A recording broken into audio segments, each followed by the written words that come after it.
আসসালামু আলাইকুম প্রিয় দেশবাসী। আমি আগের একটি 342 নম্বর এপিসোডে দেখিয়েছিলাম যে 1995 সালের হিসাব অনুযায়ী সাবেক প্রধান বিচারপতি এবং সাবেক প্রধান উপদেষ্টা বিচারপতি হাবিবুর রহমান সাহেবের লেখা বইয়ের রেফারেন্সে বলেছিলাম যে বাংলাদেশে 2 লাখ পীর আছে।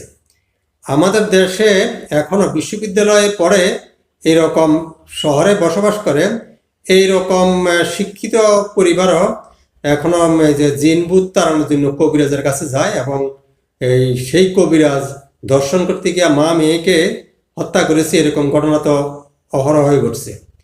তো অর্থাৎ আমি বলছি এই কথা, অর্থাৎ পীরের আর এই যে কবিরাজের কথা বললাম এই কারণে আমাদের দেশের লোক এখনো এত সহজ সরল যে এখনো শত শত হাজার হাজার লাখ লাখ পীর আছে যেখানে একজন পীরের দরকার নেই, ব্যস্তে যাওয়ার জন্য দরকার। আর এই কোনো কবিরাজ জিন ভূত তাড়াতে পারে না। এই কিন্তু ওই ঘুরে ফিরে একই কথা যে আমি একজন ইলেকট্রনিক ইঞ্জিনিয়ারিংয়ে একজন বিএসসি প্রাপ্ত একজন সাবেক সরকারি কর্মকর্তা।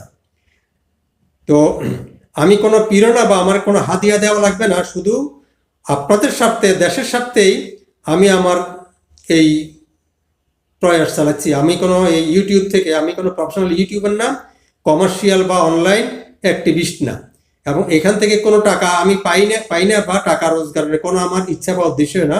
ঘুরে ফিরে একই কথা যে আপনাদের উপকারের জন্য, দেশের উপকারের জন্য, এবং যদি আপনাদের দেশের উপকার হয় তাহলে মহান আল্লাহ আমাকে সওয়াব নসিব করবেন, আমাকে সওয়াব দিবেন। এটাই আমার মূল উদ্দেশ্য।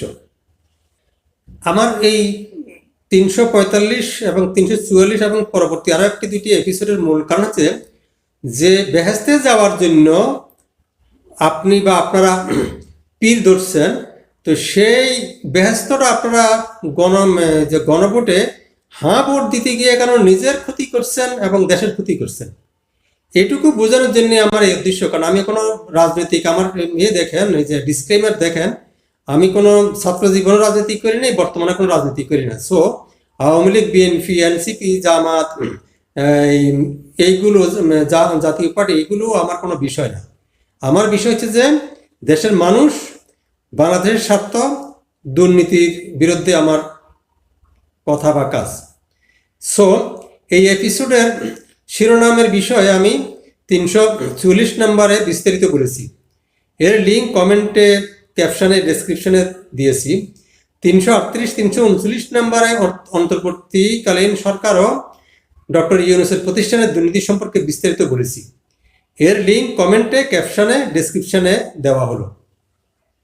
অনুগ্রহপূর্বক যে কোনো নেতিবাচক মন্তব্য করার পূর্বে আপনারা এগুলো দেখবেন, আর যদি না দেখে কোনো বাজে মন্তব্য করবেন না দয়া করে, আপনাদের প্রতি বিশেষ অনুরোধ।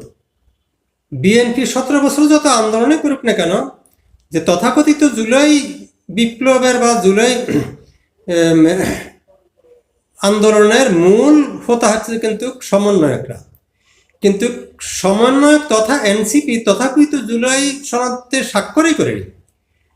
তাহলে কেন তারা স্বাক্ষর করলো না? এই একটি প্রশ্ন যদি আপনারা নিজেদেরকে করেন বা এনসিপি করেন, তাহলে তো বুঝতে পারবেন যে অ্যাকচুয়ালি যে তথাকথিত জুলাই আন্দোলনটা কি হয়েছিল। আচ্ছা, তো তারা স্বাক্ষর করেনি, তার মানে তারা অন্তর্বর্তীকালীন সরকারও বিএনপি জামায়াতের 17 বছরের রাষ্ট্রবিরোধী কার্যকলাপকে সমর্থন করে না। এমনকি প্রোগ্রামতে তারা তথাকথিত জুলাই অভ্যুত্থানকেই স্বীকার করে না। তাহলে প্রিয় দেশবাসী, ভালো মন্দ যাহাই হোক না কেন, আপনারা যারা কোনো কিছুর সাথেই জড়িত ছিলেন না, তাহলে হ্যাঁ না কোনো ভোটই আপনাদের দেওয়ার দরকার নেই। এনসিপি নেতারা শতবার বলেছে যে বিএনপি জামায়াতের 2001-2006 দুর্নীতির ফসল 1/11, এবং তাদের ভাষায় তারই ধারাবাহিকতায় শেখ হাসিনা বেপরোয়া হয়ে ওঠে। প্রিন্টেড প্রথম শ্রেণীর জাতীয় পত্রিকায় প্রকাশিত ডজন ডজন সংবাদের দুটি তথ্য আপনাদেরকে দিচ্ছি।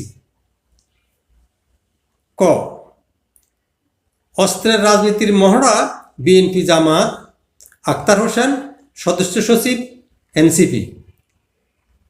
যুগান্তর 7/12/2000 2025। খ 2001-2006 পর্যন্ত দুর্নীতির জন্য জামাত সমান দোষী। 2001 থেকে 2006 সাল পর্যন্ত বিএনপি জামাতের ব্যর্থতার কারণেই 11 একটি সরকার বাংলাদেশে এসেছিল। নাসিরউদ্দিন পাটোয়ারি মুখ্য সমন্বয়ক, এনসিপি, কালবেলা 10-12-2025 ইংরেজি। তথাকথিত জুলাই সনদ নিয়ে আমরা এপিসোড 344-এ বিস্তারিত বলেছি, এখানে সংক্ষেপে আবার তা তুলে ধরছি। তথাকথিত জুলাই সনদের 6 নম্বর অনুচ্ছেদে বলা হয়েছে, যেহেতু দেশি বিদেশি চক্রান্তে সরকার পরিবর্তনের গণতান্ত্রিক প্রক্রিয়া ব্যাহত হওয়ায় 1/11 ষড়যন্ত্রের ব্যবস্থার মাধ্যমে বাংলাদেশে শেখ হাসিনার একচ্ছত্র ক্ষমতা, আধিপত্য ও ফ্যাসিবাদের পথ সুগম করা হয় বলা আছে। অর্থাৎ এই 1/11 ষড়যন্ত্রমূলক ব্যবস্থার মাধ্যমে যদি শেখ হাসিনার পথ সুগম করা হয়ে থাকে, তাহলে সেটা বিএনপি জামায়াতের দুর্নীতি এবং ব্যর্থতার কারণেই হয়েছে। তাহলে আপনারা গণভোটে হায়ের পক্ষে রায় দেওয়া মানেই, হায়ের পক্ষে সিল দেওয়া মানেই সেই বিএনপি জামায়াতের সেই অপরাধ, দুর্নীতি, পাপের ভার নিজের কাঁধে নেওয়া। এখন সেটা আপনারা নেবেন কি নেবেন না, এই দায়িত্ব এখন আপনাদের। শুধু আমি আপনাদেরকে বুঝাচ্ছি যে ব্যর্থতার দায়, অর্থাৎ যদি শেখ হাসিনা যদি খারাপ, শেখ হাসিনা কখনোই ফ্যাসিস্ট ছিলেন না। আর হ্যাঁ, আধিপত্য ফ্যাসিবাদের কথা যেটা বলা হয় ক্ষমতা, তাহলে তিনি যদি হয়ে থাকেন, তাহলে সেই হওয়ার পথটা, সেই সুযোগটা করে দেয় কে? বিএনপি জামাত। তো বিএনপি জামাতের এই অপরাধের দায় এনসিপি নিল না, অন্য কেউ নেয় না। আপনারা সাধারণ নিরীহ নির্দোষ জনগণ কেন নেবেন? এবং এই নিতে গেলে যে দেশের ক্ষতি হবে সেটাকে আপনারা বুঝেন না। এই জন্যই আমি আপনাদের আমার এই ক্ষুদ্র প্রয়াস। 11 নম্বর অনুচ্ছেদে বলা আছে, যেহেতু শেখ হাসিনার ফ্যাসিস্ট সরকারের বিরুদ্ধে রাজনৈতিক দল, ছাত্র ও শ্রমিক সংগঠন সহ এটুকু করেন যে সমাজের সর্বস্তরের জনগণ, অর্থাৎ সমাজের সর্বস্তরের জনগণ মানেই 18 কোটি লোক। জামাতের আমি তো বলেছি 18 কোটি লোকের কথা। আচ্ছা, তো 18 কোটি লোক গত প্রায় 16 বছর যাবৎ নিরন্তর গণতান্ত্রিক সংগ্রাম করে, এখন আপনি রাজনৈতিক দল, ছাত্র, শ্রমিক সংগঠন কি করলো সেটা আপনার দেখার বিষয় না।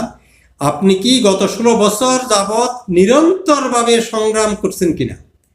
জেল, জুলুম, হামলা কেন 18 কোটি লোকের মধ্যে 60 লাখ লোকের নামে মামলা দেয়, আর বাকি 17.5 লাখ লোকের নামে মামলা দেয় নাই কেন? কারণ দেন আপনি তো নিরন্তর সংগ্রাম করেন নাই। শেখ হাসিনা যদি অপরাধ করে থাকে, তার জন্য জেল আছে, ব্যস্ত দুযোগ আছে, তো কিন্তু আপনি তো নিরন্তর সংগ্রাম করেন নাই, করছেন। যদি না করে থাকেন, তাহলে আপনি সেটা হাঁ ভোট দিয়ে স্বীকার করবেন কেন? তার মানে সে অপরাধের দায়, পাপটা কিন্তু আপনি কাঁধে নিলেন। 20 নম্বর অনুচ্ছেদে কি আছে? যেহেতু জনগণের দাবি অনুযায়ী এরপর অবৈধ দ্বাদশ জাতীয় সংসদ ভেঙে দেওয়া হয়। দ্বাদশ জাতীয় সংসদ মানে যেটা 24 জানুয়ারি 7 তারিখে হয়েছে, সেটা দ্বাদশ মানে 12তম জাতীয় সংসদ। সেটা বৈধ হোক আর অবৈধ হোক, সেটা ভেঙে দেওয়ার দায়িত্ব হচ্ছে যে প্রেসিডেন্টের। যদি শেখ হাসিনার পদত্যাগপত্র প্রেসিডেন্ট পেয়ে থাকে, তখন প্রেসিডেন্ট স্পিকারকে কল করবে, যে স্পিকার এবং সংসদ সদস্যদের কল করবে। তাহলে জনগণ, আপনি কি দাবি জানিয়েছেন? আপনি যে যারা আজকে হাঁ ভোট দিবেন, তারা কি দাবি জানিয়েছিলেন সংসদ ভেঙে দেওয়ার জন্য? জানান নাই। তো যেহেতু জানান নাই, তাহলে হাঁ ভোট কেন দিবেন? এটা আপনি চিন্তা করুন। আচ্ছা, 28 নম্বর অনুচ্ছেদে বলা আছে, 5ই আগস্ট 2024 সালে গণ অভ্যুত্থানে বিজয়ী বাংলাদেশের জনগণের আকাঙ্ক্ষার প্রতিফলন হিসেবে এই ঘোষণাপত্র প্রণয়ন করা হলো। যদি বাংলাদেশের জনগণের আকাঙ্ক্ষা, দ্যাট ইজ আপনার আকাঙ্ক্ষা, আপনার মতো এরকম 18 কোটি লোকের যদি আকাঙ্ক্ষা থেকেই থাকে, তাহলে গণভোটের প্রশ্ন আসছে কেন? এবং সেখানে হাঁ ভোটের প্রশ্ন আসছে কেন? অর্থাৎ আপনাকে দিয়ে ওই পীরেরা যেরকম আপনার যে, এবং ওই যে ভূত তাড়ানোর জন্য যেরকম কবিরাজ যা করতেছে, এই অন্তর্বর্তীকালীন সরকার এবং জামাত এবং এনসিপি সেটাই করতেছে। এনসিপি নিজে কিন্তু এই এই যে বিয়ে করছে এটা দাবি করে, কিন্তু কাবিনে স্বাক্ষর করে না। আরে তো কত বড় বাটফারা টাউটের পাল্লে আপনারা পড়ছেন, আপনারা কি কল্পনা করতে পারবেন? আমি আপনাদেরকে সচেতন করার জন্য কিন্তু আমার এই ক্ষুদ্র প্রয়াস।